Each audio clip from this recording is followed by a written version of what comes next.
In primetime news this evening, abducted.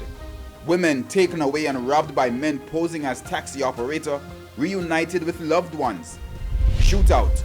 Ex-soldier and police trade bullets in Portmore St. Catherine. And sisters killed in gruesome attack at their Old Harbor home.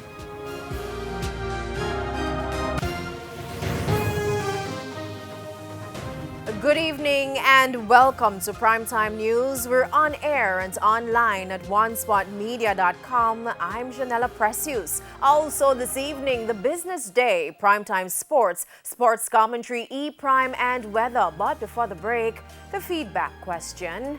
And this evening we're asking, have you experienced any problems as a result of climate change? You can share comments online, facebook.com/televisionjamaica and tweet us at Television Jam. Jam 1. Please stay with us. Primetime News returns after this break.